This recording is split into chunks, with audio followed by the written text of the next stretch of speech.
working for NGO from Japan, basically for education. Education means like society, cultures, history, the global issues. Then one of the surprising things is like all the way from the United States to come here in Nepal, this culture and painting, this is not your culture, right? No. Yeah, so I'm just like curious why you come all the way from the States here,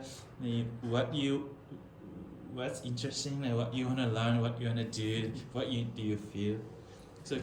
So which place from the US? I'm from Michigan. Michigan. It's in the Midwest. University or high school? I'm in university. University? Yeah. I did 1 year, and now I'm taking time off. So right now time off. Yeah. So this is your own personal interest? Yes. Okay. Is this your first time to Nepal? First time in Nepal. Before I came, I didn't know anything about Nepal, really. My grandma, she came a long time ago. Okay. But I did my first year of university. I was very unhappy, just felt like kind of stuck. Okay. And Study what? I was studying neuroscience, science of the brain. Yeah. Okay. And documentary journalism. So Okay. kind of like this. Okay. Yeah. Okay. But the reason I wanted to come to Nepal mainly was because the culture is so different here than it is back home. Yeah. And I thought immersing myself in a new way of life would take away some of the seeming inherency of my own way of life back home. So you just get to see new ways of living life. It kind of makes you more excited, more imaginative, there are more possibilities when you go back home. Yeah. Yeah. So then you just try to paint by yourself. Well, Rowan Sure. and Loke have been helping me Okay. because I didn't know anything really about this kind of painting, but I'm learning. And this is about, there's lotus and then 2 other lotuses, and one is fully out of the water. It represents like enlightenment in Buddhism, and then this one is like halfway out of the water. It's like you have the knowledge, you just need to keep practicing and meditating. And then this one is stuck in the mud. It's kind of like me. Haven't really started gaining the knowledge or practicing at all. So this is where lots of suffering happens and that kind of stuff. Yeah. Okay. It's a beginner's painting. Okay, thank you. One of the things like we're from Japan, actually like economically, Japan, like I think US also is developed. Yeah. In the society, we have everything. We have hospitals, schools, everything we can get it. But like compared to that, like here, Nepal or some like African countries, like still they don't have hot water, electricity, good hospital.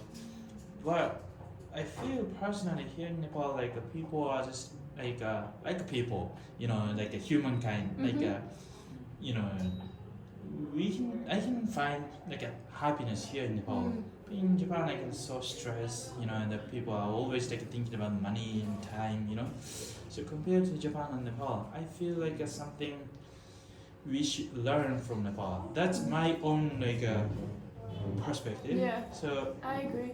So what do you feel about your country and what's your perspective to Nepal? I think one of the reasons we see people stress a lot more about money and economic security in the United States and in Japan is because not everyone owns land, but here, like, you own land. So even if you're out of job, like, you have your house and your land that your family can live there. But like in Japan, if you lose your job, you can't pay for your house anymore. Maybe that's one reason people seem like less desperate here.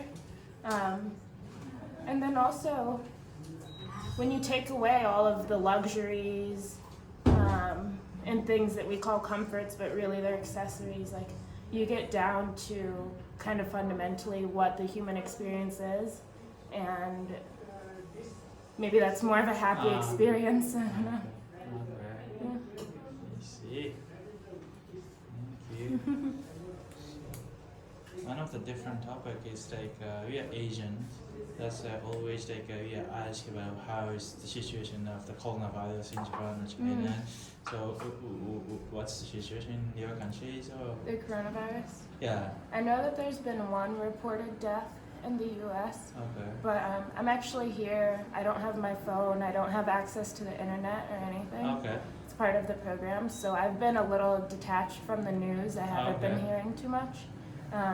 But I have heard that it's spreading and that it's impacting like tourism in places like Nepal because you don't have as many Chinese traveling here at a time when they usually would. Okay. Yeah. So you or your parents like any like a feeling, any fear, or like okay, you shouldn't go to Nepal, you should stay inside the houses. We did research before I came.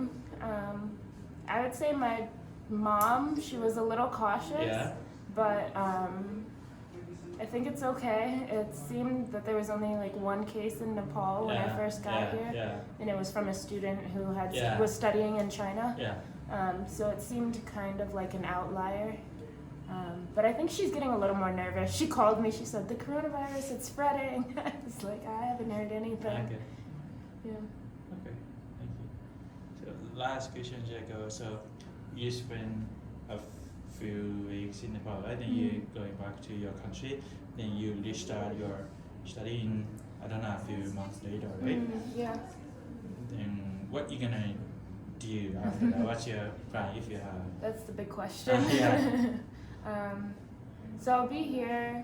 I've been here for about a month, and I have 2 more months. And then I'll go home. And right now the plan is to go back to school. I don't know where. I'm changing universities. Okay. And I don't know what I want to study. Okay. But my hope is that this trip and the experiences I'll have will kind of give me some direction in figuring that out. Yeah. Okay. Yeah. Thank you. Have you ever been to Japan? To Japan? No, I haven't been. Okay. Would you recommend? Yeah, like if you to have chance, travel. like because like Loksan, Lokdai also like they have a museum in Tokyo. Oh, with the Yeah, these kind of cultures and histories we Japan do have. So I think my you will mom enjoy. traveled there. She Oh, liked that's it. great. She enjoyed it. Yeah. Okay. So I have to check it out. Yeah. Thank you. Great, thank you you. very much. Thank you.